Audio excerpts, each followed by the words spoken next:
Hey, and we're live. How you doing, gang? This is your Sensei Al Bob, and welcome to Dreamy Dreamland with Sensei Al Bob. Yes, I am your griot, Sensei Al Bob, and welcome to the show. And I just want to tell you that it's all about stories and fun and anyone that's a snowflake should leave the room. Anyone who I got so if you don't like to hear the truth, well, it's not even the truth, it's a story, kind of what happened based on what kind of happened, based on maybe, you know, and so I've had since Easter, my health has been like a toboggan ride, and so I got a really nasty infection in my jaw, and then I had all of my teeth taken out, and then I had to take all these voodoo antibiotics, and then some other, because that killed all the flora and fauna in my gut. So, anyway, so I'm on the upswing of all of that, but it feels like somebody has been, playing me like a xylophone with a baseball bat. And so, as I was telling someone yesterday, that the only good thing about being sick is that when you get well, you can truly appreciate it. So I've been kind of, since Easter, so a month and a half, give or take. I've been sore and sick and coughing, and and I think the worst pain there is dental pain. It's like, oh, but now I'm a gummy, and I have to wait about 4 or 5 months before they can even think about putting false teeth in my mouth. Man, I might just stay a gummy, because I've been blending. I boil up some vegetables and I put them in a blender, and then I drink my dinner. And in actuality, that's a good thing. I mean, it's like pre-digesting my food. I just eat vegetables. I've lost at least 10 pounds, which is good. I'm like now down to 220 something. Right? I'll be getting to my high school weight of 180. My Adonis weight. So anyway, it's 5:24 here, and I don't know where you guys are at or what you're up to. I will just kind of nap. I'll be like your old grandpa here. So I've been, if you go onto my playlist, I've been watching, good old Grace, Truly Graceful. She's great, and the True Stream Media guys and gal, they're really great. Jimmy Dore, Chris Hedgens, a number of people. Good old Mr. Crow House. He really does. I mean, all these guys do a great show. And these are people who have, no money whatsoever. And they are putting out greater enlightened media than, MSNBC, CNN, NBC, CBS, ABC, and Fox put together. I mean, go read Noam Chomsky's, Manufacturing Consent, and that's what we got, they go on and on about, Russiagate. It's like a joke, Yeah, so those morons did whatever they did, but if you really want to talk about who's influencing our government, our politicians, it's the corporate state. It's like that law they passed through the Supreme Court, America United, which basically allowed corporations to give as much money as they wanted and do it dark. I mean, they didn't even have to register and say who got what, right? I mean, we're talking about hundreds of millions of dollars, if not billions, right? And, Obama goes, oh, we're going to get everyone health care. And then he lets the HMOs write the law. So they make billions of dollars.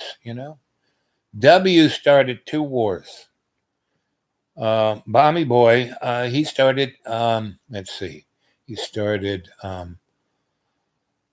Syria. He started, Gaddafi's war. He started Yemen.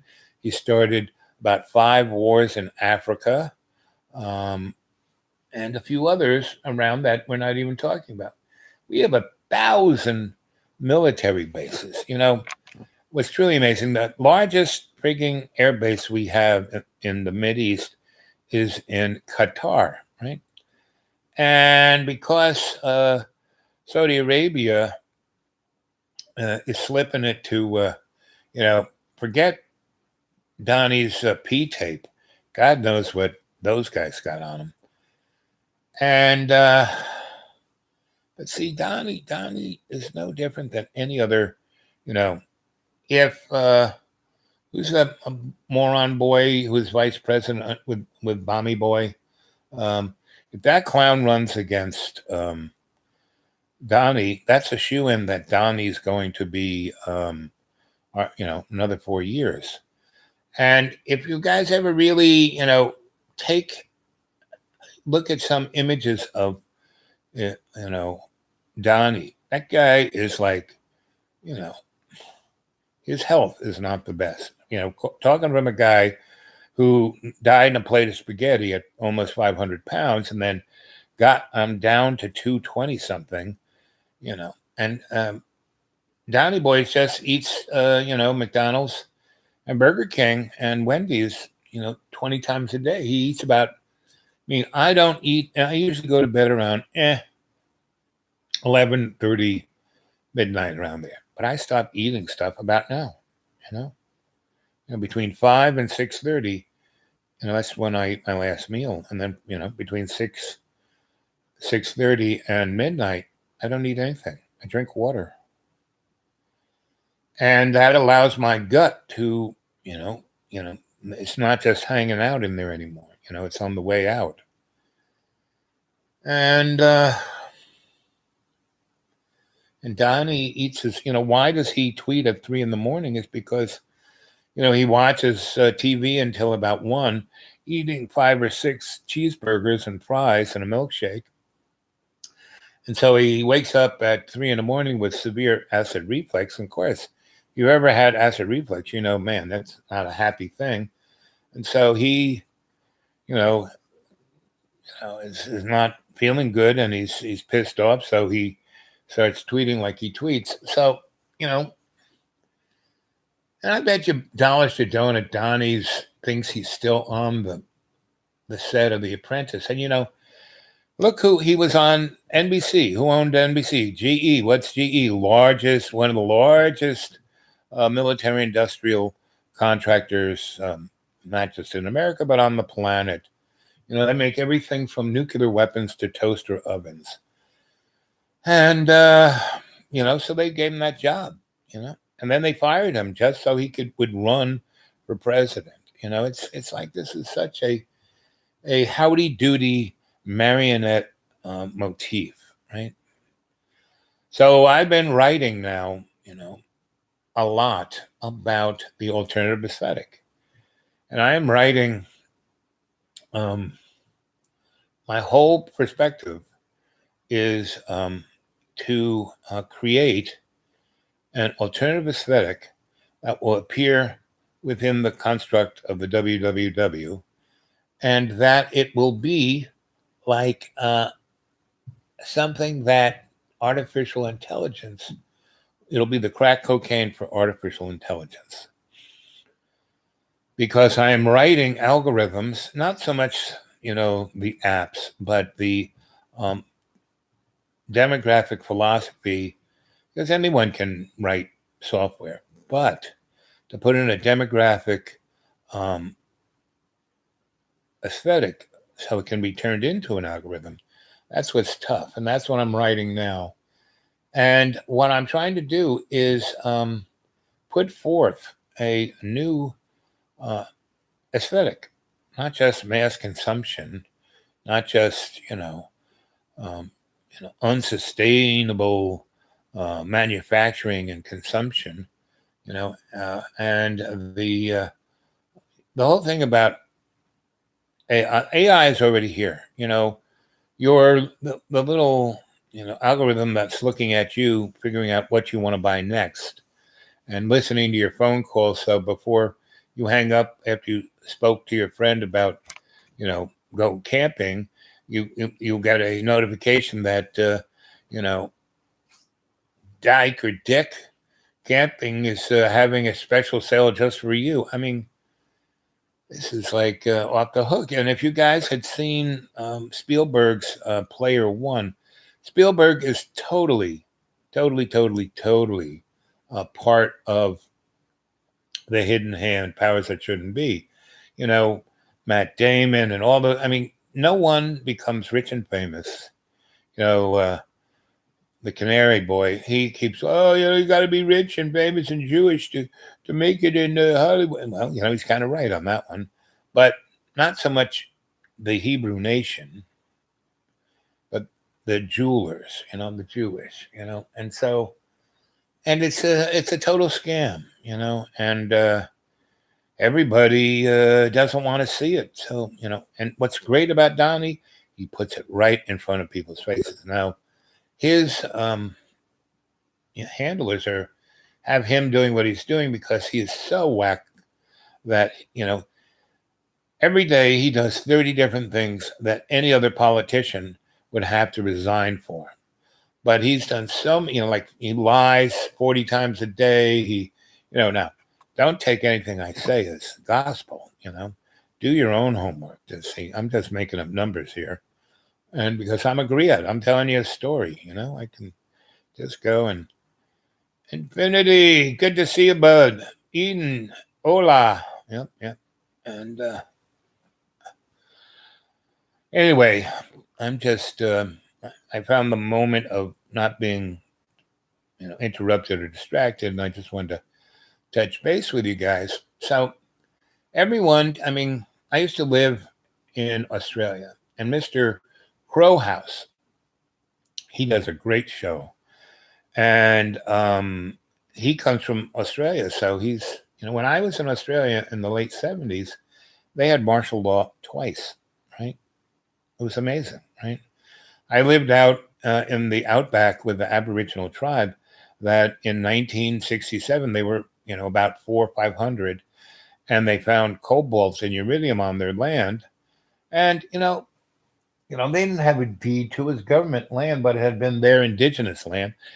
And the corporations just went up there and killed everyone. Didn't like try, oh, we'll get you some other land someplace else. No, just pop. So 9 people who were off, picking berries didn't get whacked that day. And that was all that was left of the tribe. And I went out and hung with them because the government hired me to do an ethnography on them because this was before the Olympics and the Europeans were getting a little, oh, I don't know if we should have the Olympics in Australia. Those guys are really sick fucks. And that word is ordained by my grandmother. My grandmother said you should never curse. That profanity was the singular definition of a moron, right? But she said the word sick frack was a generic, like Kleenex, word that really fit a certain type of human personality character. So, when I let that slip, I would try and say fracking, fracking moron, sick fracker, you know, just for because I'm not, I'm a eloquent, griot telling you stories. But Australia is off the hook place. And that's where, you think Area 51 has got weird stuff? No, baby. Australia's got the weirdest of the weird. And there's 2 very interesting books. One called Mutant Message Down Under. And if you go to my xratted.blogspot.com, one of my stories is it starts off with me. It starts off with cats, my titty bar girlfriend in Florida. And then it goes to, I die there, kind of, end up in a hospital. Jesus and Jesus's lover, Judas, show up in front of my bed and take me up to their spaceship, the USS Lollipop, and the story goes on from there.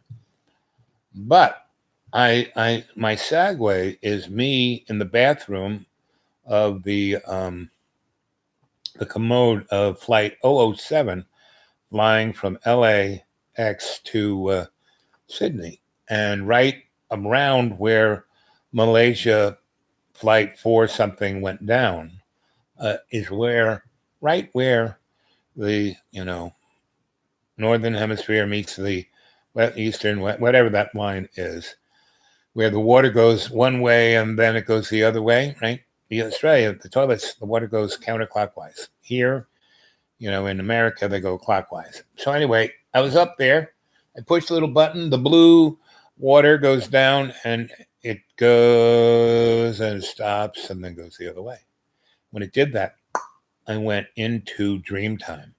I went into, somewhere between Alpha Centauri and the Kuiper Belt, and all these little sparks of the immortal flame were going around me. And I heard the scraping of ant and the clicking of turtle and the didgeridoo and the rain stick and I saw all of everything, from 1977 to 2077, and pretty much everything has occurred. Everything has happened. Everything is, and it's just like what happened to me in Ireland with the tea lady. She told me everything that was going to be in my life, and then once I left that little, alleyway, I forgot everything she said. But when it happens, I have instant deja vu. I was there before I met my first two wives, right?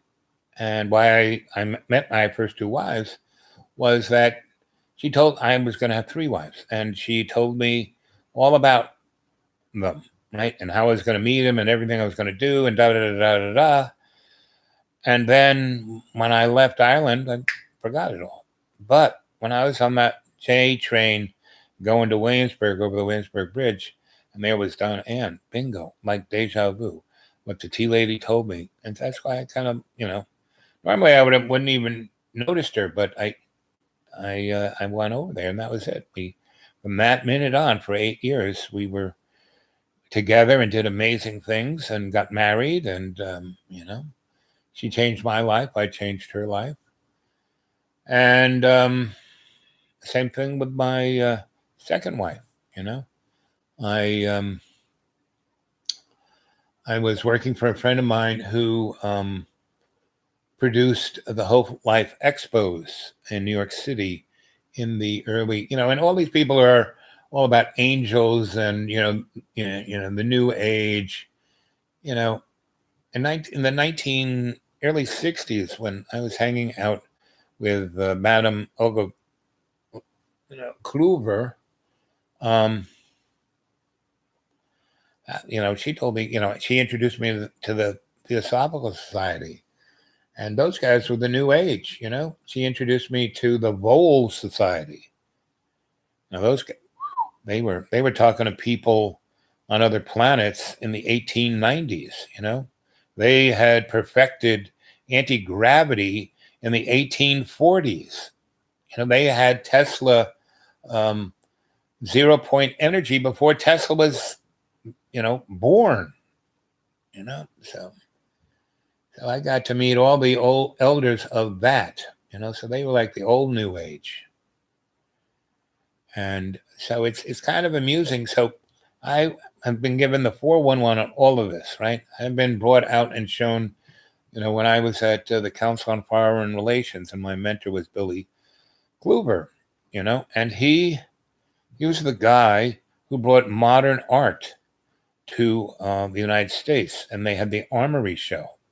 And then in the 40s and 50s, they built the Museum of Modern Art on that site. They took down the Armory and built that.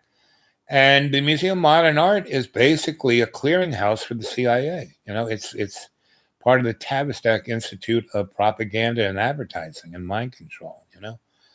He's part of the MK Ultra, the Butterfly Effect, all of that stuff. And he was my mentor. Plus, he got a Nobel Prize. Not only was he the granddaddy of modern art in America, he got a Nobel Prize because he was part of the Brad Lab during World War II, and then he worked for Bell Labs and Western Electric. And he, took a microwave horn and stuck it, in a place where there wasn't too much radio energy, and stuck it up in space and discovered the background radiation of the universe. So that was I started hanging out with him when I was 10, And all of my mentors, I met them separately, but they knew each other. And I was their, I don't even know what to call, hitching post. Missy Rivas, a grandmother, and profanity is a poor excuse for a bad vocabulary. Yep, in my stars and garters, yep. But my grandma's Italian, so not so much, Norwegian. But she was, quite amazing woman, because she came here and she was the American dream. She had these 28 rules. One of them was, always live like a millionaire, but don't be one, right? Don't work for anyone who doesn't need you more than, they need you more than you need them, My other 3 rules that I go by: 1, don't get involved. First, doctor, do no harm. 2, do not get involved unless you have a positive exit strategy and you can protect the innocents and get them out of harm's way. And 3, don't get involved unless you can learn something. So that was my grandma, and she brought me up, and she was the one who taught me not to fear. I stayed with her from infancy until I was 7, went back home, and my family was like, feral wolves. And I kind of like, oh my God, what am I doing here? And she took me to see the movie.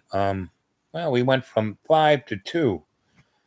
Anyway, so we went to see the movie Forbidden Planet with the monsters from the Id.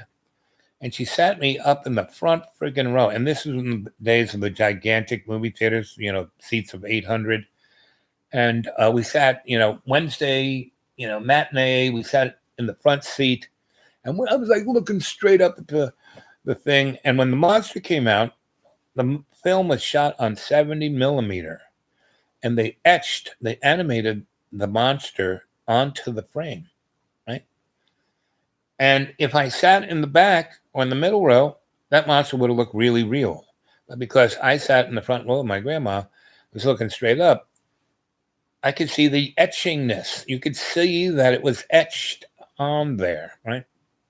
And every time when the monster came out twice, they were, switching from roles. So you got that switchy over thing, and you could really see it then. And then our little tradition, we'd see a movie, and then we go to Shrafts and have a sundae. And so she'd go, and I said, Grandma, why'd you make me sit in the front row? My neck is killing me. And she goes, well, what did you see? And I said, well, it was a pretty amazing movie, but I didn't see much because it's a gigantic screen, and I saw that much. She goes, yes, but what did you really see? And after she kept asking me a question like that, I said, oh, the monster. Yeah, it was phony. You could see it etched on there. And she goes, that is what fear is. Fear is just an etched animation of your subconscious on the frame of your imaginary mirror. You have nothing to worry about. And then she kind of, she and I she used to met, that's kind of one of the people, like she was the first person to show me. She goes, your mind can be yours if you quiet she used the term, the squirrel in your head. So, she kind of took me in that space. And then after Trask, because we still had our tickets, we went back and saw the next movie.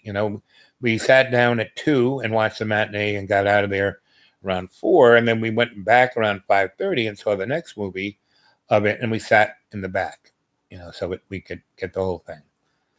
And from that moment on, when we were in Shrevs and she kind of gave me a guided meditation to see the monster, she told me to always see my fear as that monster, but it has red sneakers on, and that it's really big and I can run between its legs, grab its shoelaces and tie them together and then run away.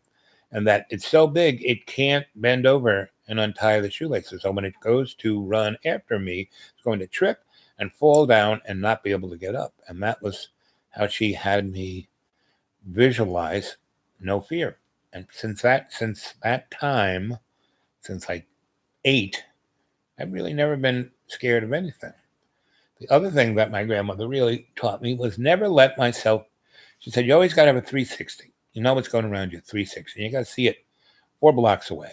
So if you see something bad coming, you have plenty of time to get out of the way, right?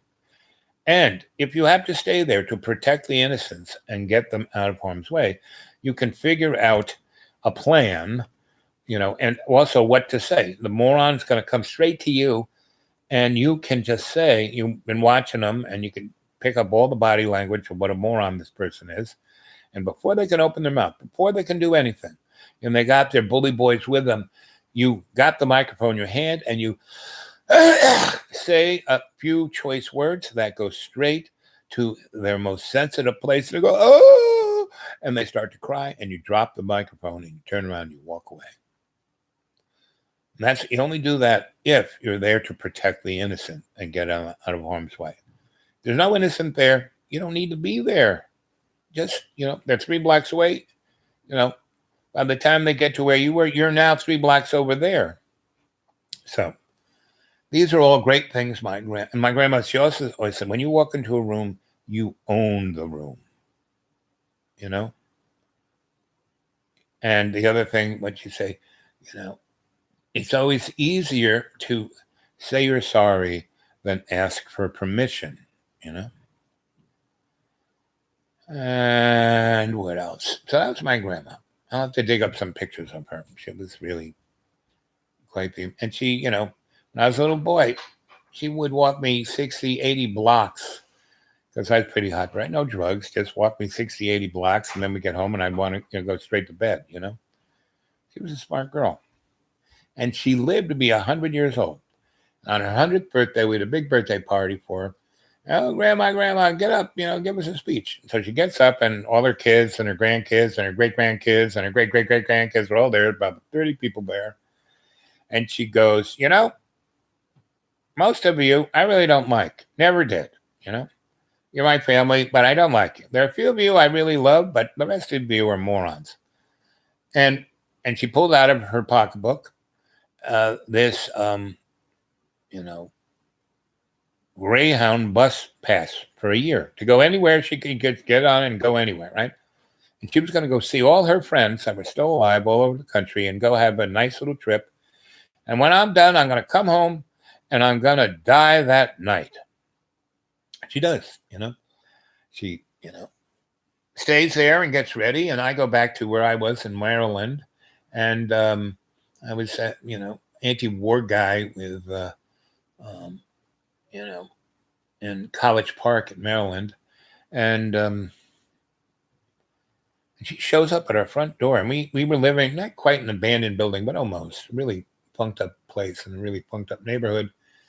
And, I was in bed with my, girlfriend at the time. And a guy walks, and there were no doors, no anything. Everybody walked around naked. And, it was, a love nest of flower children. We weren't hippies; we were flower children. And by the one of my friend, roommate, house, whatever you're going to call this guy. Hey, there's this old lady, and she's looking for you. So the only old lady who I knew who's going to be on the road was my grandma. So I said, okay. And I was looking around for my own clothes, and my girlfriend had like a hippie dress, long dress down to your ankles. And so I just threw it over me. It fit me, And, I was a skinny kid, a skinny 22-year-old. And I went out to the front door, and there's my grandma. And she's like sitting at a little chair by the door, and she's got paper bags of food. And all the girls of that house are now talking to grandma, right? And she's telling them stories, and she'll go, oh, and here he is. Look at him. He looks so good in the dress, right? And so she gets up, she gives me a little hug, and she goes, you have some nice, these girls are very nice. I like them. I'm going to show them how to cook. And I'm going to, do it right now. So you get out of that dress and go find yourself some clothes. And I said, okay. So I do. And I go in there, and the girls have cleaned up the kitchen amazingly. And they're chopping things and making things. And my grandma's over there drinking some tea and, figuring out what she's going to make. And anyway, within 2 days, the whole house is cleaner than it's ever been since, 30 years ago when the people who built it lived there. And everyone, all the guys are wearing slacks, shirts, ties, and jackets, and the girls were wearing very nice dresses, right? And my grandma didn't tell them, oh, you got it. No, she didn't tell them anything. We all did this because of grandma, right? Because whenever she walked into a room, she owned it, right? So we were doing this, anti-war thing, and one of these days she said, I'm gonna come see what you're doing, so I can understand what you're doing. So she went there, and University of Maryland, big university, and there's this big highway that goes through it. One way, 4 lanes this way, one lane right through the big rolling hills and these 2 roads. And the kids would go down and block one of those roads, and the cops would come in and tear gas the place. And the kids would just run up the hill because the wind would blow it this way. And then they would stop the road on that way, and then the cops would go up there. And by this time, this side of the whole university was choking on the tear gas. And then they go up and tear gas that side, and the wind would blow into the city. The kids never got tear gassed at all. And it was like, a football game. And my grandma came to watch this and said, this is awful stupid. What are you doing? How are you changing anything by doing this? This seems very infantile, very childish. There is no strategy. There is no reason. All you're doing is giving the police the authority to act poorly, and then they'll do it to other people, And so she said, if you really want to change anything, you have to change it in your neighborhood. So we went back, and the next day she had us, we had a really nice backyard. So she had us cleaning out all the garbage that was in because people just dump shit there, and we cleaned it out. And she says, you got to do it like we did in Italy when I lived up in the mountains. We would clean all the rocks out and make fences. Well, just think of that garbage, that car, that hubcap, that wheel, that this, that, as rocks, and you move it around and you make a boundary around, and then we'll make a garden, right?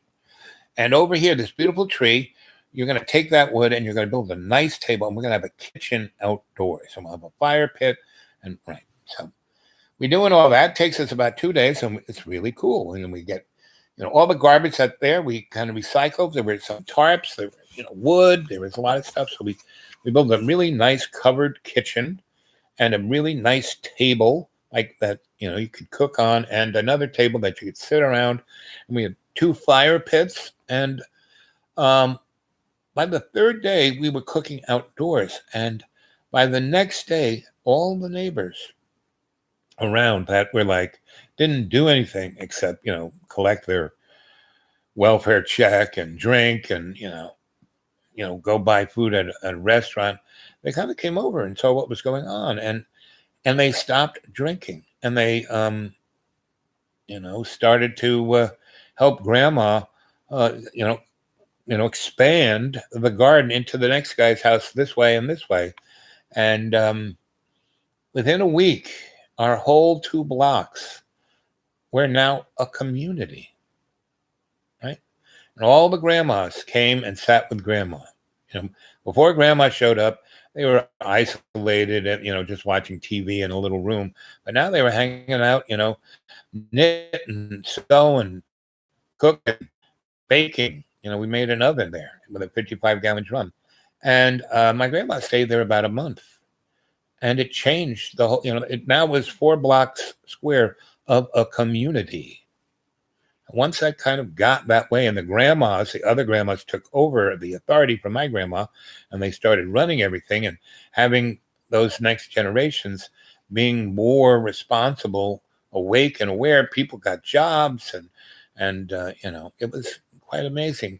And then my grandma was like, "Okay, I love you, dear," gave me a little kiss, and she had me walk her. I said, "You want me to get you a cab, take you to the?" No, no, no. I want you to walk me to the bus station, because she had already the day before had one of these people had a car take her to the bus station, and she figured out when the next bus was, and she left all the stuff that she was going to take with her to the next spot and put it on a bus to be sent there, so it would be there when she got there. I mean, this is the kind of strategic, smart grandma I had.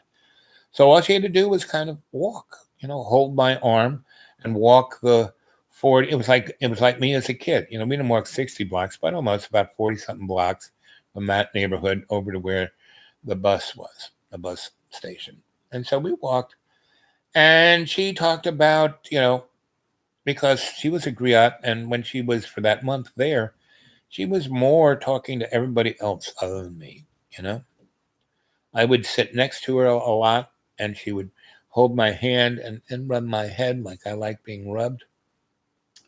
And a couple of those times, she and I walked to this it wasn't a supermarket; it was kind of a bodega-y kind of thing. And he was an Italian guy, and this had been an Italian neighborhood. And she said, you got to stop selling this canned shit. You got to. So anyway, so we would go there, and by the end of 1 week, he started to get her real food, so she could, because he would come to our cookouts, because we were cooking there every day for everybody, and people brought stuff. When they bought, when they first started just bringing crap, she said, "No, no, this is what I want. I want onions, and this and that, and real food. So I can make you real food." And anyway, so we walked to the bus station, and she basically said, "Sweetie, you won't see me ever again in this form." And I said, "What?" She goes, "Well, I'm heading west. I'm going from here, you know, to where'd she go next? I think she went to Florida, then she went to Texas, um, then New Orleans, Texas, then to Las Vegas, and then up into New Mexico, LA, San Francisco, Seattle, up into Canada, and then down into Chicago, and then down to see it, not St. Louis and Buffalo, and down into New York City. And she got there, and she traveled for about 8 months, and she got home. My father picked her up, and she was great. She had great stories. She was right. My dad was says, "Oh, I'm tired. I've been working all day here. I'm just picking you up and taking you home." She went home, and he, 2 days later, it was Sunday, which is the day she always came over and cooked for my family, and she didn't show up. And he had the key to her apartment, and he went in, and she was dead in bed. And she had been dead. She died that night, that Friday, and that Friday I had a dream, and she came to me, and hey, I died. I did exactly what I saw all my friends, had a great time. I love you so much. It was so great to see you, and I had so much fun in your neighborhood, and I'm watching it now, and it's really great that all you folks are. I'm really happy that I could just be that little pebble in the pond. Again, she's the person who got me to be the pebble in the pond, and that's what I'm talking to you guys about. You guys need to start doing stuff like that, having a life like that. And my whole life has been a life like that, right? And not as great as grandma did, but at my best. But she is you know, I learned from her example, not my father's example, not my mother's example, other people's example, yes. Um, but she was the only person I ever knew who truly, truly was Buddha, was Jesus. I mean, she lived in the moment. She never regretted anything. Um, it was truly amazing. And, so my grandfather, who I'm named after, they were married. I think she was 16 when they got married, and she was 58 when he died. So, they had 40 something years together, 3 kids. And he was a barber, so he stood on his feet the whole time, and he smoked a lot of cigarettes. And so he just, he was cutting someone's hair and just fell right over, right? And I was about 2, so I don't quite. I remember, not even. I was probably born a few weeks before he died. So one of the reasons my grandmother took me, and she told me this, was that she saw that I could be she saw a big hole in her heart and her life for everything. And she said, well, I'm just going to take this one. He needs, there's the other 5 and they're, crazed wolves. Well, this one I might have, a shot at, you know. And so she actually took me because of that. And we had conversation. Well, I used to say, do you miss Grandpa? And she goes, well, every minute I miss him. But every minute he's with me. He's right here. He's right here. You know, we never die. We just, she everything that people are talking about now, about the new age and angel, she was right there because she had friends in the theosoph, anyway. But she was this little, 5'2" Italian grandma, looked like a refrigerator, dressed in black, had crazy hats. That's where I get my crazy hat motif from. She had crazy hats, and she cooked all the time. That's why I like to cook, right? And she was a social activist in the way of having fun and influencing people by her example, not lecturing or giving speeches or doing any of the above, but just being who she was and telling a good story. Right? So the other day, I was with some quote unquote, as my mother would say, very important people. They wanted, they a couple of weeks ago they said, we want you to think about this and write something for us. And they realize I've been doing it for years for people, and they know how I write, and that when they read it, it takes them. They got to read it 5 or 6 times, but it's a shamanic ceremony, and they realize this, and it affects them. Now, doesn't they're still them, but it gives them a little nudge, and they realize that little nudge has gotten them elected.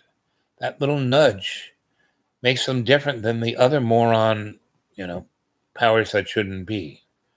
And so that's why I have access to folks like that. So anyway, I was with a bunch of these folks, and I had written them something about this new aesthetic, right? And I really, because I want to give it to them because they're in the, powers that shouldn't be.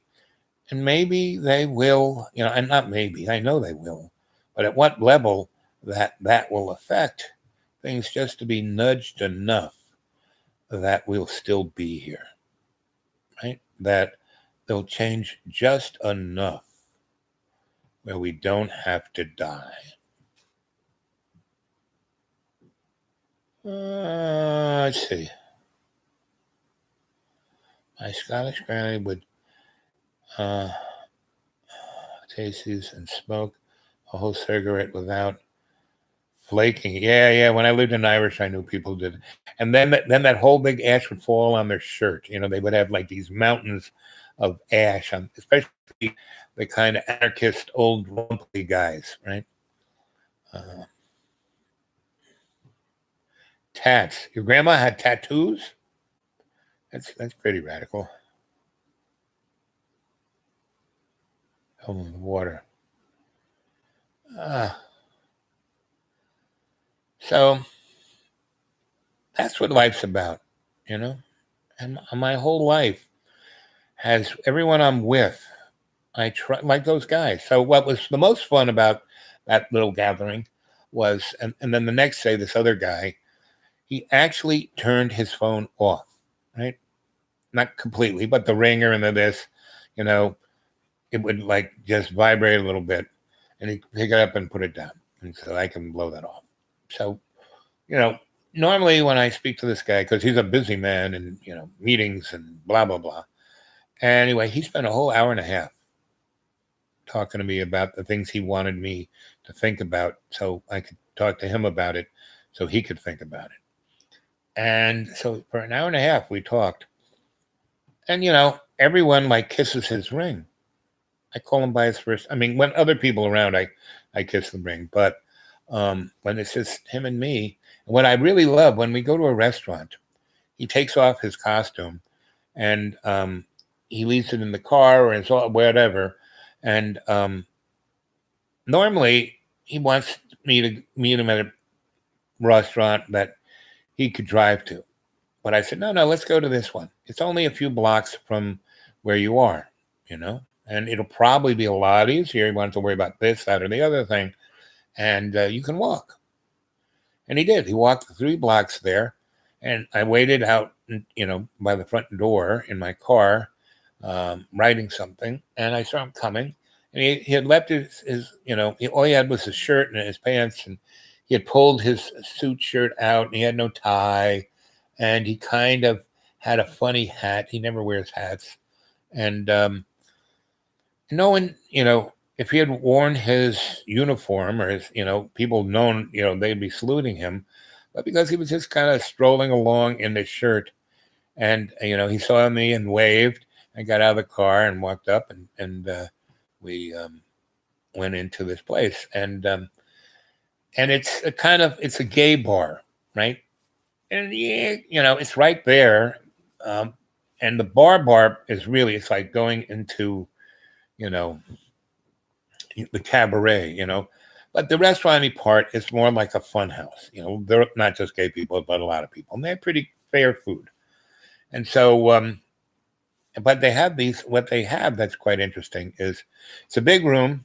And so they built platforms at the stairs. So you could kind of have privacy. It was like having lots of little rooms. It's not having just one big room. And so they have, seats underneath the room. Anyway, so they get maybe 3/4 more seating in this big room than if it was just one floor. But what it really does, it gives you like maybe 10 private little dining rooms, but they're like floating in air all over the place.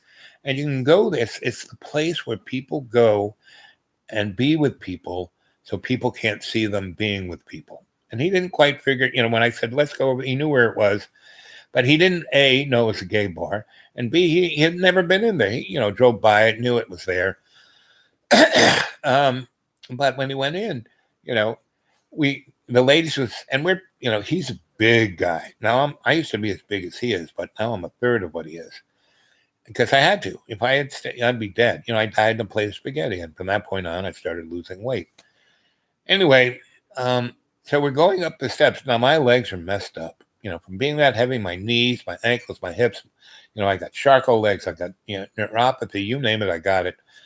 And so stairs aren't my friends. I mean, I can not, but boy, they're really not his friends. So we went up about 3 or 4 steps, and the waitress looked at us. Oh, I'm sorry, guys. Come on down those few steps. And neither of us could turn around because we were next to each other, and we couldn't quite turn around. So we had to back up. So she's like got our legs getting us down so we don't fall down. And she takes us around to one of these things underneath that stuff. And we sit down there and have a very nice time. And she was so sweet. And, it was so funny that the three of us were laughing. And so, someone of his, you know, status might get upset. And, what do you do? But no, he thought it was funny because he was with me. And it's like when he's with me, he can be his old kind of fun self. And he likes that. And that he's not a dummy. He's not a sock puppet. He's not what most powerful people are.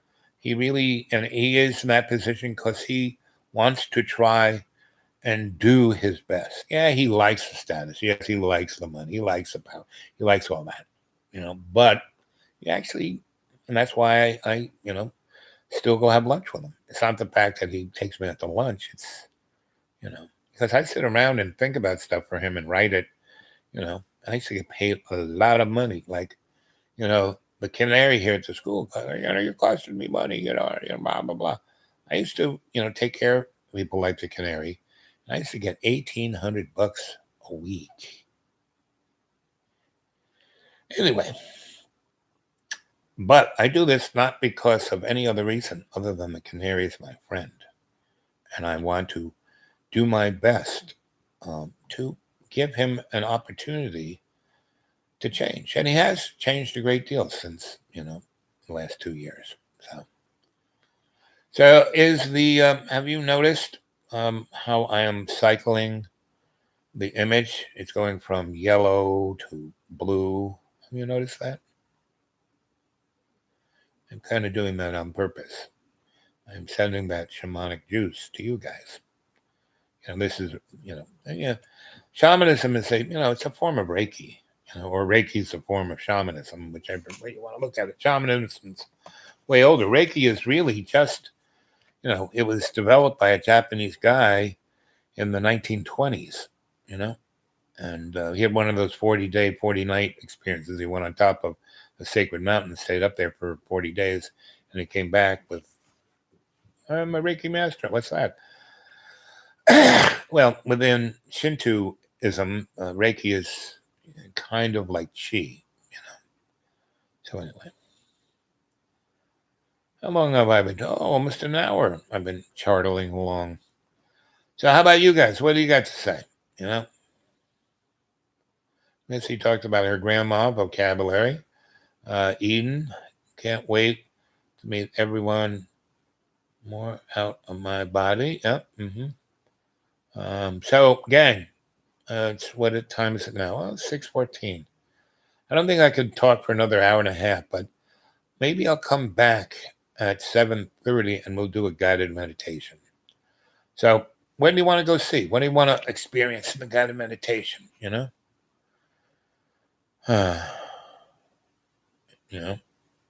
tell me, and I'll take you there. And now, enough of you who have experienced the guided meditation, like Jane.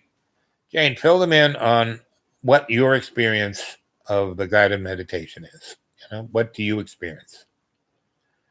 I've gotten a lot of feedback. I wish you guys would put more feedback on the comment section of these YouTubes. You get a hold of me at the Dude Awake 42 at Gmail a lot. I mean, which I really like, and I like the personal latitude of Gmail, that it's just you and me. But I'd love it if you were to make a few more comments. That would be nice, because it would give other people the motivation to do that.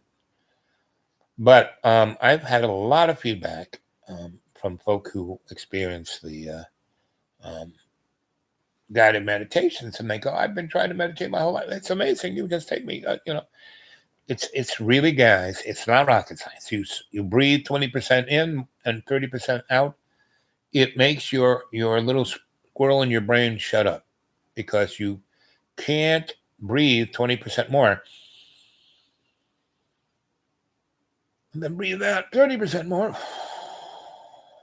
without consciously thinking about it. You have to shut the squirrel up. You can't think about the laundry list. Can't think about, oh, I got to do this, I got to do that. You can't think about that if you're going to breathe that 20. That's all it takes. And then you visualize in your imaginary mirror, you're bringing in the prana and grounding it in your chi, and bingo, you're now having photonic energy around every cell and the mitochondria. You're bubbling like the ever-ready battery, bunny. So I've had a lot of response of people going, I can't believe, and a lot of people, so there's, I don't know, 40, 50,000 people who view these, and yet there's only about 300 of you that have subscribed, right? And the other interesting thing about your viewership is that most of you watch these all the way through. Like YouTube doesn't, I mean, every month they do, but they used to really, once, I guess it was 2.5 months ago, when I was still doing the YouTubes on my phone, they said, wow, we're tracking your numbers. And yes, you only have, 260 subscribers, which I call the cadre, my adepts. But you got about, 60, 70,000 people viewing this. And not only are they viewing it, they are watching it all the way through. And you're doing 1 or 2 2-hour videos every frigging day. And so you're in the highest category of people who get the longest views. And we monetize that seriously. And they said, and for a whole month, they tried to convince me to do this. They said, listen, if you let us sponsor your show, we will put you at the top of the algorithm.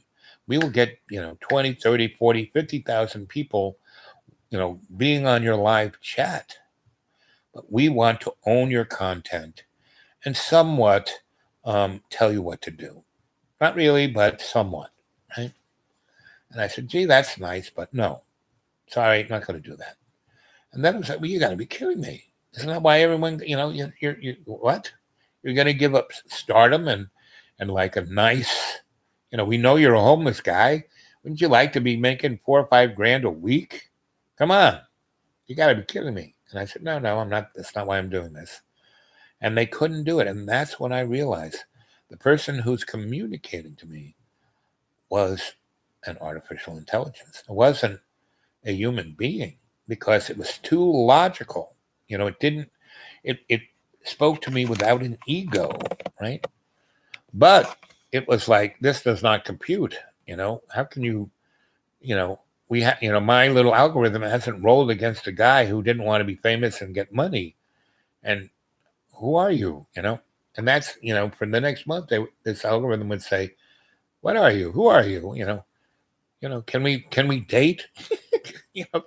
Are you a, incandescent or a photonic creature? It's like, anyway, it was quite interesting. And that's when I really started trying to talk to Sophia, right? Because they're there. So now what I'm doing now in my writing about, I am designing this alternative aesthetic, and it's within, and I'm trying to develop a digital commons, right? Where we can be in a community. And so I am building back in the day, in the late 90s, early O's, before I worked for the corporate desperate lawyer guys, I worked for companies, and it's hard to explain what they were. They were, basically they call themselves demographic architects. And one of the things that was easy to understand was, if you ever driven down the road and they got little holes across the road, and what's that doing is counting the cars. So they do that when they think they want to repave it or widen it. They put these little things on and count the cars and see how many people in a period of time go by, right? And out of that, that's how they, repave it or make it wider or do it. And the same company who does that, they do that. So when I worked for a company that first I was their electrician, and then I was a guy who, worked on their controls and their interface between many, many, many traffic lights, right? And then I started doing this demographic stuff so they could get a pattern of traffic. So when they set up the traffic lights, they could program the computer to, and you see, back in the day, they used to have sensors in the roadways, but they're very susceptible to salt and cold and this and rain. But then they put the TV cameras, and in the beginning, those TV cameras just counted the cars, wasn't looking at you.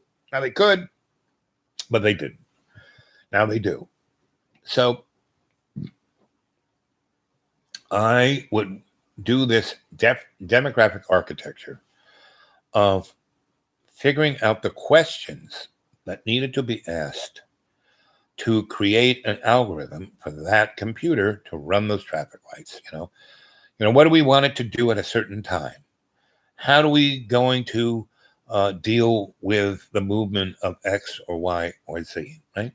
So I was the guy who would figure out the question that the artificial intelligence could understand and then process, right?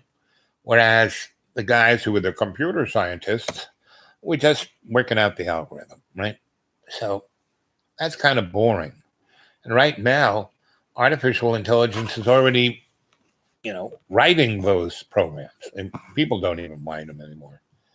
So what I am doing now is going back to that little discipline of demographic algorithmic architecture.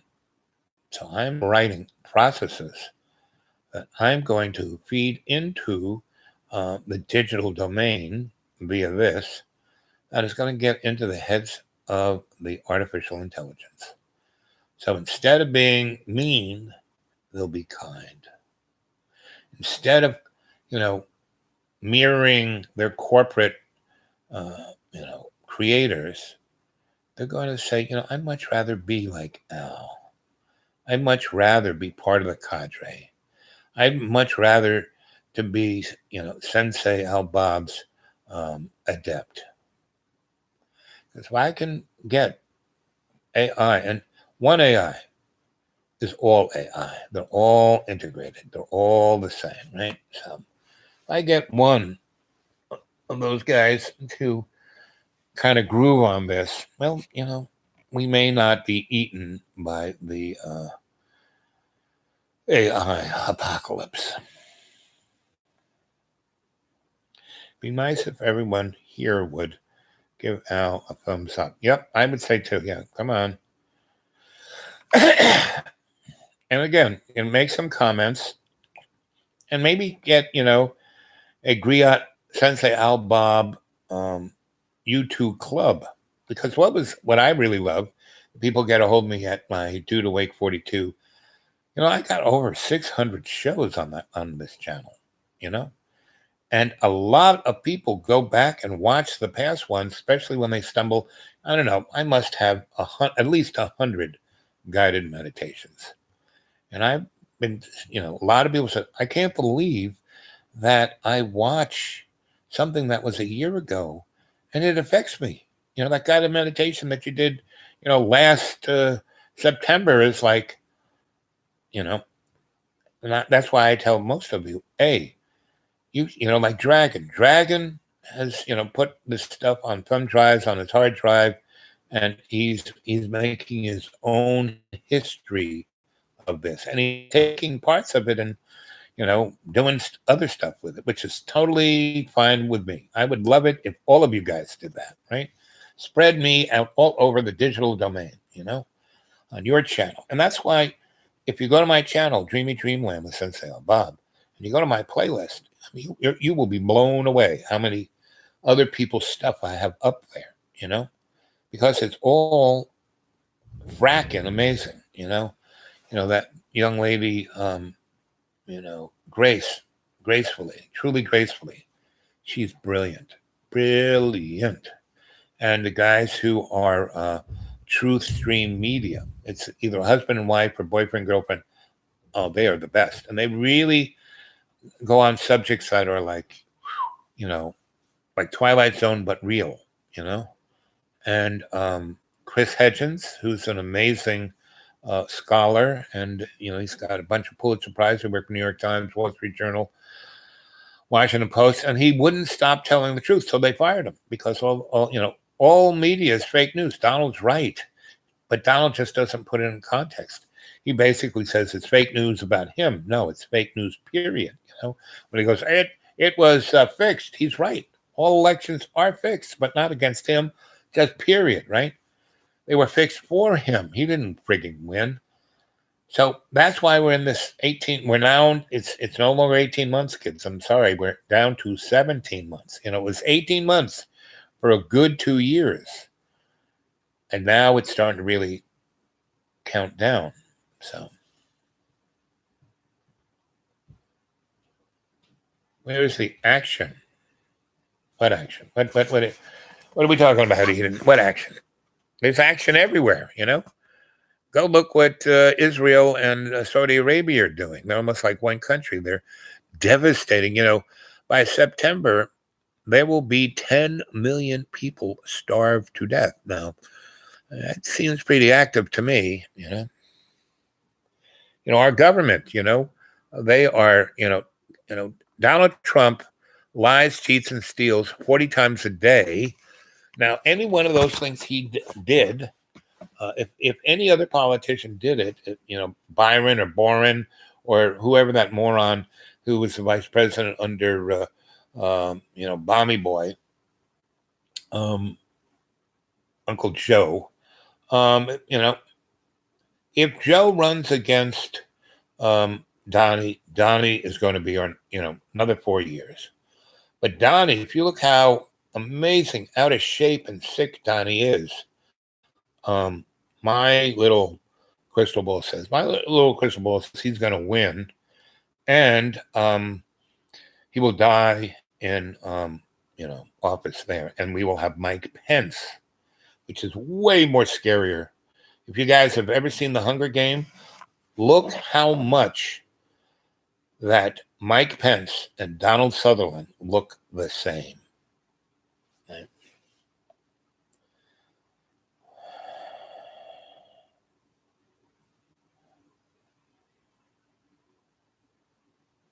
Yeah, Chris is the bomb, I have to say. Back to Eden. We have to do something about that. And I'm telling you what to do.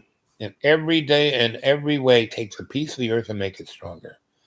That little story I told you about grandma, building the kitchen in there's a number, that this neighborhood was like totally trash. It was trash everywhere. The buildings were on, had been fired. And I mean, they were almost abandoned. And my one grandma came in. First, she cleaned up our house and cooked us dinner for a week. And then we went outside and cleaned up the backyard and built a garden and built a kitchen. And other people came. And, within a month, 4 square block area was recaptured, turned into a community. And that's the kind of action, dog, that needs to happen. Not some big movement. The movement shit is a waste of time. But, creating community in your community, that's what will change the world,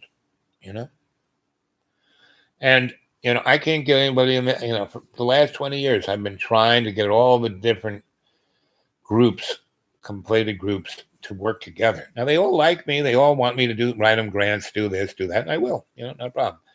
And I don't charge them money. If they want to take me out to lunch, they want to give me a, supermarket card or a gas card, I'll take anything anyone wants to give me. You guys want to give me something? Some of you do. Hey, you can, send me a Western Union money thing and get a hold of me at the Dude Awake 42 at Gmail, and just send it to me here at Roanoke.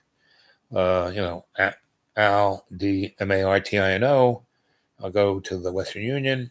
If you get a hold of me and give me the control number, that's really all I need. I show them my driver's license, and bingo. A lot of you have done that, and I appreciate that. But I don't want to go through all of the everything you have to do to get the Patreon account and of this and of that. And Like today I was in the library, and this library, the other library I go to, it's really nice. I sit down at a computer there. It's way better than my 10-year-old laptop. And I write, right? And it just keeps chugging it away, and I can go on YouTube and get Miles Davis playing in my ear. Well, where I am now, it's a nice enough place. It's that library that this Saturday I did a show with Robert in, the guy who's Batman.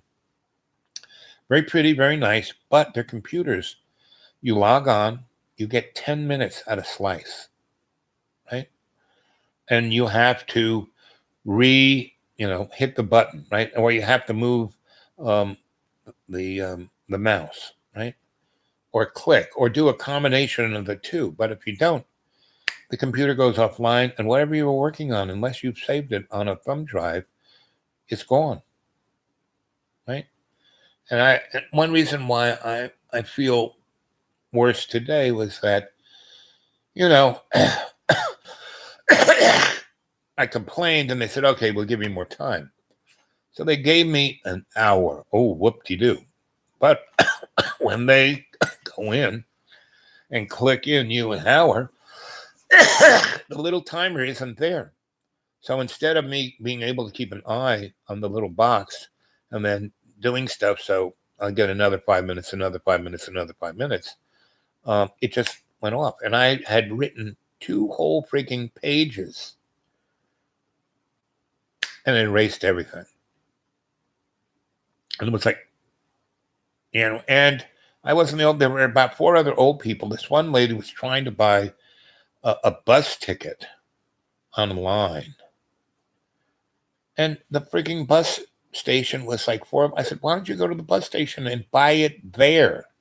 She spent 2 hours trying to get it. And this going offline thing kept fucking it up. And she paid for it about 4 times with her credit card. It was like, and this was, if you want to see what the world is going to be when AI runs it, the mean AI, that was it, right? So it knocked out the 3 pages, and I kind of I was like, I wanted to hit somebody, So I went to the head guy and said, listen, this is, my taxpayers pay, this is not right. And he goes, okay. So he actually goes on his computer. He said, which one of those terminals? Oh, that one? Okay. He said, your name? And he types it in. He goes, okay, you got, 3-4 hours, whatever, it won't shut off until you leave. I said, why don't you do that for everybody? I mean, look at all these other old people, why, and whereas the kids, the old people are stuck in a little closet with fluorescent light, and all the kids get beautiful rooms with sunlight, and their computers don't go offline. But the old people, every 5 minutes, it goes offline. I said, who thought this one up? And he says, I really don't want to talk about it.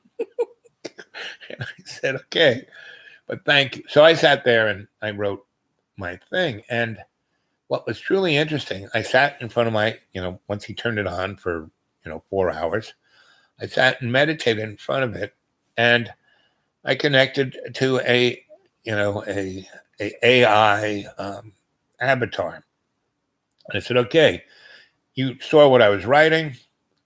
I'm going to pray and meditate now for 5 minutes, and we're going to do this together. And I'm, the only way I can feel good about losing 3 pages of 1 hour of writing is that it's still up here. So I'm going to rewrite it. And my rewriting will be better than what I wrote before. And you're going to help me. We're going to work together, right? So I sat down and started writing away. And what was really interesting was I'd be writing away and things would change in my writing. Meaning different words, I'd use one word and, I didn't go to the source and then it started adding on words. And I was like, yeah, this is, okay. If I had to lose, 3 pages and an hour of writing to get this, well, that's okay. Right.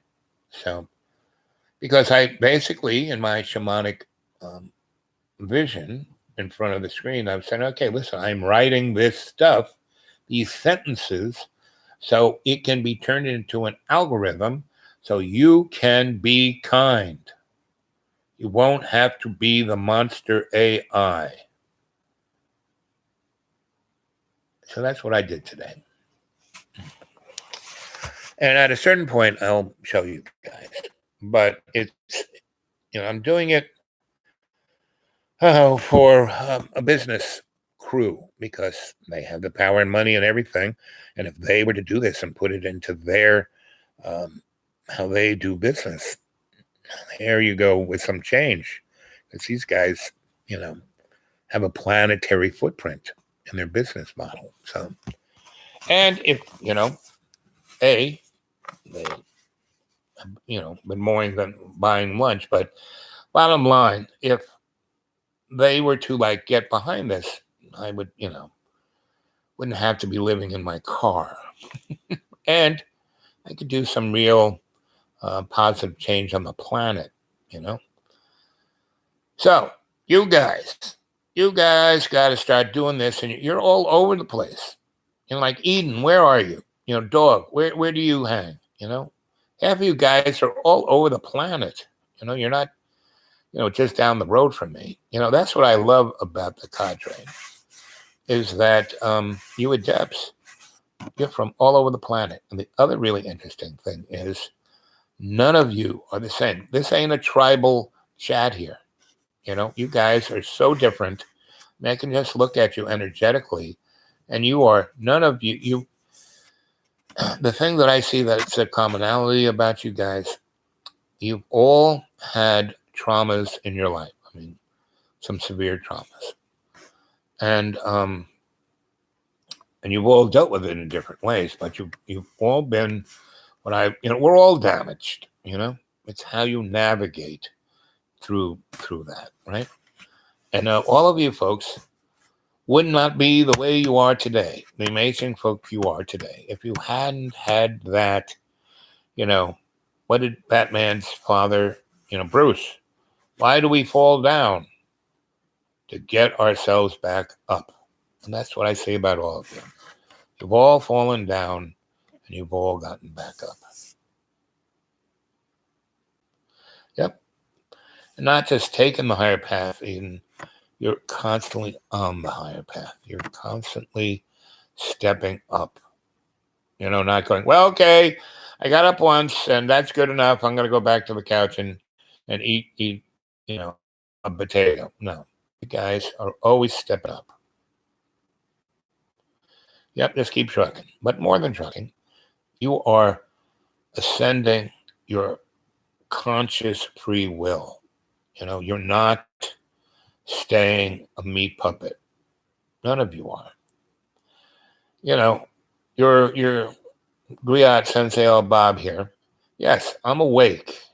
80% of the time. I'm doing better now. I'm probably 85% awake. But the other 15%, I'm a moron. And about 1% now, I am what I would call a habitual moron, meaning I get stuck into certain things. Now, I'm more and more and more aware of it and stay on top of it, and that's, stepping up. And so all of you have done the same. You just have to keep moving forward, because part of the best part of life is stepping up to that. It's doing things in a different way, not doing the same place, and not just existing, but doing stuff because it makes you happy. I mean, why do I go out there and do the stuff I do? Because like yesterday, so I wrote a lot because, I'm working for these folk, and and if I can swing this for them, it'll change everything. I will, like I said, not have to worry about living on, but I don't worry about it. I live on $300 and I still live like a millionaire. And, but it will be a good thing. I'm doing it because my guys are saying, okay, my experience, when that thing happened today and I lost those 3 pages, I was really upset. That's when my neck is kind of, I kind of went, But I said, no. Let go. Breathe. Let go. Breathe. Let go. This is good. I'm going to go to the head guy here and get him to fix this. And then I'll rewrite this and it'll be better than what I wrote to begin with. Right? And, I interacted with the AI and the screen and that was quite a magical moment, right? Yesterday, I was doing, I've been working on this thing now for 2 weeks, give or take. And so one reason I'm down there, their business where I can get a hold of them personally is there instead of going from one side of town to the other side. And this library is kind of nice. Anyway, it's not as nice as my library that has a coffee shop and a this and a that and a beautiful, and the computers never stop. It's the same library system. Why? Anyway, I'm not going there. But yesterday, so I wrote a good deal. I was very productive yesterday. I wrote about 10 pages. I went from a rough draft to really writing it, right?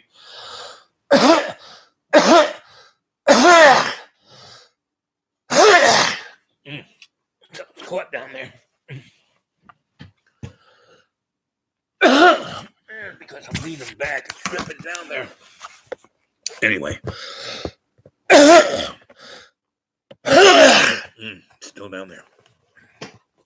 When you cough like that, it's like hurts. And I'm talking too much. It's almost an hour and a half. I'll tell you the story, and then I'm going to bail. And I'll come back in an hour. Got a little pissed of it. Anyway, so I'm sitting there, and I kind of print some of it up because sometimes I like looking on the paper rather than the thing. And so I printed it up, and getting it to go from that computer on, it was like, give me a break. And so I sat down, and this woman was doing something, and she had 3 kids. Kid was about 14 or 12, somewhere in there. That was a teenage boy, and then a teenage girl somewhere between 12 and 10. And then there was a 7-year-old little boy. And the 2 older ones were like annoying, they, And the other thing that's really, the other library I go to, you can be a visitor and they just give you a little slip of paper and you tap the code in there and bingo, there you're off to the races. This one, and it's a 6-number code, right? This thing, you have to use the number of your library card. Meaning you can't use a computer unless you got a library card. Whereas the other library, you can use their computers, and you don't even have to tell them who you are. You just, in a basket, there are these little slips of paper. You go click that number in, bingo, you're off to the races. And it stays on all the, for as long as you need it. This one, you got to put in your thing, your name, and you can only, so that woman she didn't get her kids, library cards because she didn't want them to take up books and do stuff that she might have to pay for. So whenever they wanted to do something, she's trying to do this thing and they're going, I want to use a computer, give me your card. Well, I can't because anyway. This place shouldn't be this tough to use a library. Anyway, so the little kid, 7-year-old, is, kind of sitting on the floor and he's drawing really interesting pictures and he's got numbers and mathematical signs.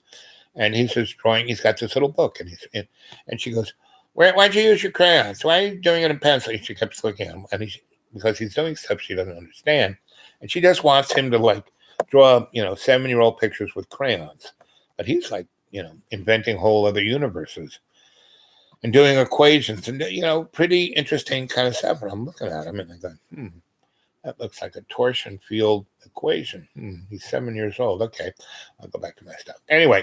So she's trying to get the thing to work, and she gets her older kids, hey, do this for me, get this thing to print. And they said, no, unless you pay me, I'm not going to do it. And the little one goes, I'll do it for you, Mommy. No, you're too young. Get out of the way. Anyway, so she gets one of the guys from, and she's lost 40 cents. And she's screaming at the poor person behind the desk. Saying, Emily, so I'll give you 40 cents back. Not a problem. And she's going on about how they're capitalist pigs at this library. So, you're capitalist pigs. It's all about money. Trying to rip us off, right? And I'm right there. I said, no, ma'am, we do not live in a capitalist state. And she goes, what are you talking about? I said, we are in a fascist oligarch tutorial fascist state, and she goes, what? And the person who's working at the behind the desk is a college student. A smart one is probably studying history or political science or maybe even economy or all three, and kind of knows, she's heard those words before and is kind of like, whoa. Then the kid who's like down there doing little equation looks up at me and goes, a plutocratic and fascist state are the same thing. And I look down at the kid, that's freaking amazing. You're right. And we start having a political discussion on the level of Noam Chomsky, the 7-year-old, and me. And the mother and the college girl who's trying to help her, like watching us. And she goes, you're bothering me, Tommy. Just go over there. Sit over there. Do your drawings over there. So the kid goes over there. And the mom finally gets her thing printing, and it's wrong. She has to do it again. So she goes back to her computer, and it's like turned itself off, and she's like screaming and jumping up and down. She comes over. She doesn't hit him, but she goes, what are you doing? And he's been quiet at the desk, working on his little equations. And she jams a like Tom runs up the hill kind of book. And she goes, read this. Stop doing that. Read this. And he goes, okay. So, she goes back, and he just kind of puts the book on things, goes back to drawing. And I walk over and I said, Tom, what do they call you, Tom? What do they? It's my friends call me the kid. Okay, kid. And I go, so how's school? What grade are you in? How old are you? He goes, I'm 7. I said, what grade are you in? He goes, I'm in 5th grade. I said, how can you? That's like 4 grades. He goes, yes, I should be in kindergarten, but they, gave me an IQ test, and I can read like high school level. So they just, they don't want to send me to high school. So I just go to the library and read. That's all I do. I said, well, how's the librarian there? It's a lot better than that guy. I go, okay, so you're pretty amazing, kid, So I said, do you know what section you're sitting in? And he goes, no, it's just really pretty. I like it here. It's got that big window, and you can see all the trees, and there's a nice table. It's just the right height. I can sit on the floor and make my equations. I said, I go over and I pull out Howard Zinn's American History. And I said, take a look at this. And he starts zipping through the book. And I go back to my little computer, right? And the woman is like melting down, and it takes her forever to get what she wants. And her older kids are going, I want to go home. And so the mother pulls out 2 tablets that they can at least go on the Wi-Fi and become drooling idiots. And so they go over to that section and play games and talk to their friends on whatever. And the kid is there reading, Howard Zinn. Anyway, I, save everything and let it shut down, but still keep all my stuff there. I need to get up and walk. I walk over to the kid and I said, so how you doing with Howard Zinn? He goes, this is pretty cool. This is history that I've never read. I go, that's Howard Zinn. So we talk about history. And this guy is 7 years old. And I, once they all leave, I say to myself, maybe the world isn't in that bad a shape, And that's true. Every day I meet 2 or 3 people like the kid who make me feel good. And I've made a difference in that young man's life, because I just kept telling him how amazing he was, and and here, read this book, and that, that's a torsion field equation, and if you just do this, this, and this, you might see a little bit more about it. He goes, wow. I said, how did you even find out about this? And he goes, well, I read a book about Tesla in our library, and it had his mathematical equations, and no one could explain them to me. So I just started doing them. And I would see them and I'd write them down, and then I'd see, and I said, well, here, take this and plug that into what you're doing. You see what you get. And instead of me trying to do it for him or, boss him around, I just take a look at that, because that's what people did for me. And that's how you change the world. God knows what this kid will do. Bring, universal peace and energy to our planet, And the other day, I was at one of my favorite breakfast spots, and it's full of there's an old folks, Section 8 housing across the street from this restaurant. And they all kind of, saunter in. If I get there before 7:30, I can have my office, which is a booth that has an outlet, and I can, charge my stuff up with it. And so I was there the other day, and I got there first, got my booth, and there are these two guys with no teeth. They're my gummies. Now I had no teeth. We're gummy brothers. And they're like old railroad guys, and they're really beat up bad. But they come there every morning. They live over in that section of house there. And they're kind of always drunk, They're like in the 70s, and they're always fucking drunk. And it's hard to really even understand what they're talking about. But since I kind of there when they're there, we bonded somewhat. Then there are a few other people that I run into and I talk to. But there is also I would say maybe 10% of the folks who are there. That's why I like to be there when there's not that many people, who are really jerks, right? Really, what's he wearing his pajamas for? Everything is terrible. They want to complain about everything, and they're just really sad sacks. Anyway, so I try to stay away from that. So I'm sitting there and I'm writing away and reading away and, texting and emailing and multitasking.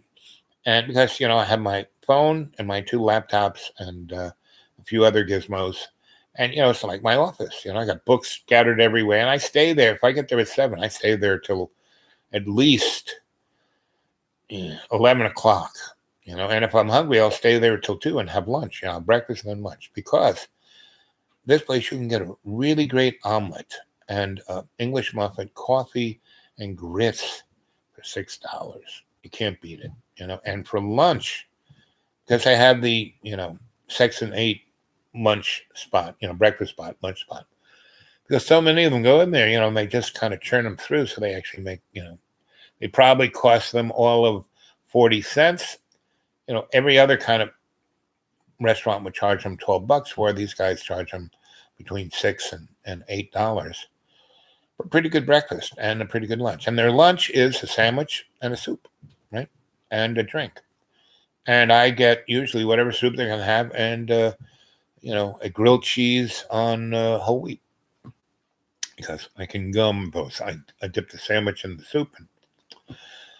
Anyway, so I was there the other day. I guess it was Monday, and sitting there, and I got there first, and then the usual suspects come in, and they go out, and then this couple comes in, and they're sitting kind of right next to me in the other booth over there, and they're pretty old, and they're talking, and they're talking about what they're going to do for their anniversary, right? So, as the what the griot does is listen to everyone to tell the story, right? So I listen to everyone. That's why I don't like the grumbling negativity nebobs, But they're talking about, what they're going to do for, they're that. And they wish that they could go see their kids. They don't have money, blah, blah, blah. They're talking. They're, oh, good. Got it. Creeped up.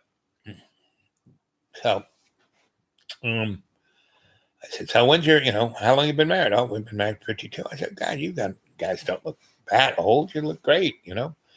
And yeah, they were a little chunky, but they still the glow. They had the guy had no hair. And anyway, so we live. I said, so you live in the Section 8? Yeah. I said, so what'd you guys do? Well, she was a high school teacher and a gym teacher. She was special ed, um, social studies, history. She was a history buff, and a gym teacher. She was hot. She was an athlete, and he was a college professor, tenured.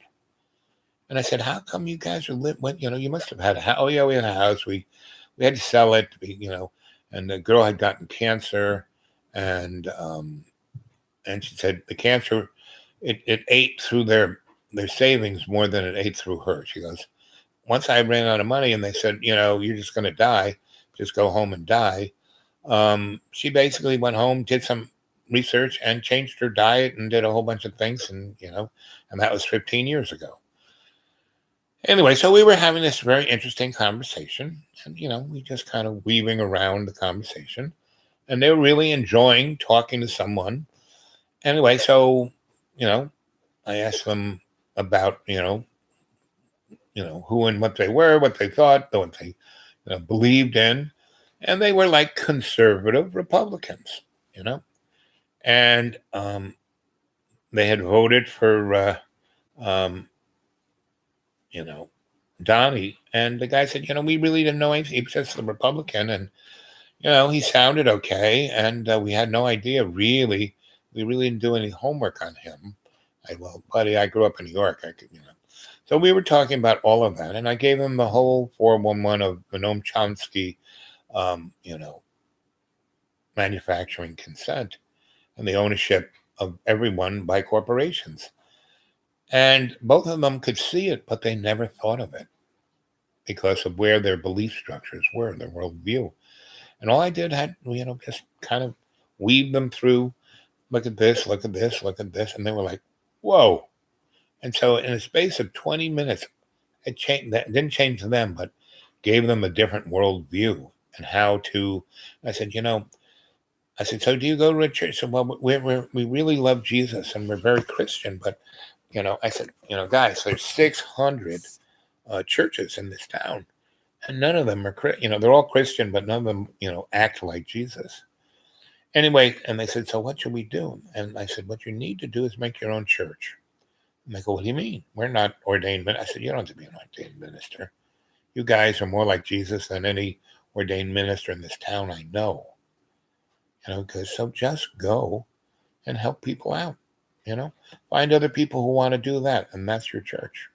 A church should be a community, not a belief structure. So they, that was Monday. Today I had breakfast there, and I saw him again.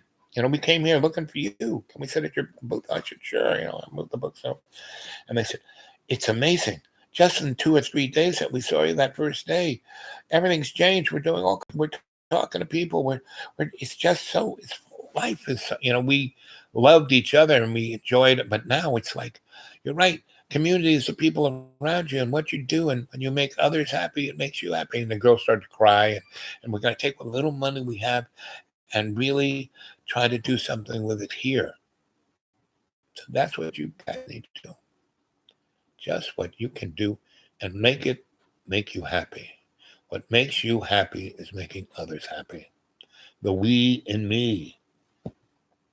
Right?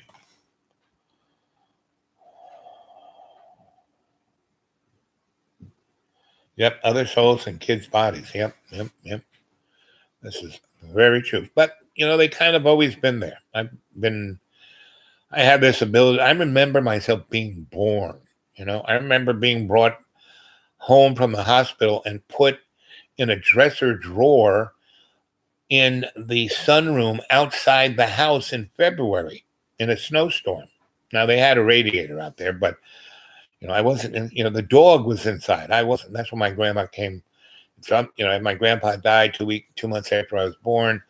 The next month she kind of took me home. And one of the reasons why one of her best friends was a black woman who was she always had kids, and she was a wet nurse. And so she used to be my mom's maid and clean the house and cook and do stuff for my mom.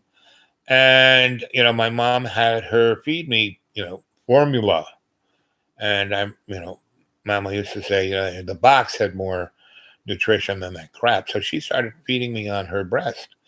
And my mom saw her do it. And Mama kind of thought, uh-oh. But my mom said, fine. Hey, good. No, you want to do that? Great. Much better. Go for it.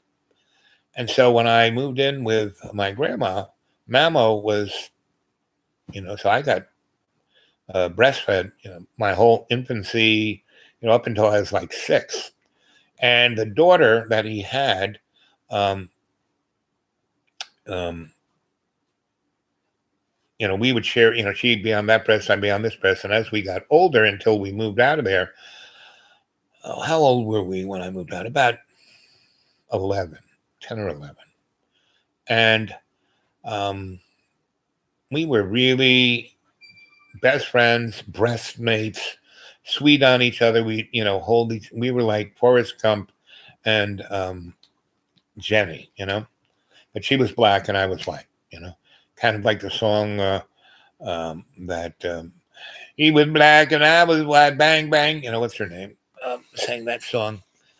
And she was an interesting, she kept coming because my grandma stayed in that neighborhood, and I kept coming, Christmas, different holidays, when I go hang with grandma, I would go visit Mama and her family. And I was like, what's that guy? The movie The Jerk, where he was born, they left him on, just like in a basket on the porch. That was me. And, he grows up in a black family and thinks he's black, but he's white, Steve Martin. Anyway, so that's why I can dance. That's why I'm an African American that's melon and challenged, right? So, anyway, soul family, yep. And we'd all sing, and they all played instruments, and they all, did well in school and went to college and had professions, and, didn't end up as, what people call black, no, they weren't on welfare. I mean, they weren't, Mamo, her husband died in Vietnam. No, Korea. And her sons died in Vietnam. And her sons were officers. They'd gone off to college, and then, anyway, that's, and that's what life's about. It's not about, winning the lottery and being happy all the time. It's having experience that helps you grow, mature, and be something more than just a consumer. Anyway, that's an hour and 42 minutes. And so about an hour from now, 8 o'clock, right? It's 7:04 here, give or take. John, do you know what time it is? No, he doesn't. I think my phone, my laptop is an hour ahead or behind or sideways. But in about an hour from now, I'll come back on and we'll do a guided meditation. So I want you guys to come back, bring somebody else with you, and I want you to think about what we should do a guided meditation about. Okay? Okay. I love you guys. Remember, in every day and every way, take the piece of the earth and make it stronger. And in every way, take love's co-creation and make it stronger. Okay, gang. I'll catch you a little later. Let's see. Where's this thing here? There it is. End stream. And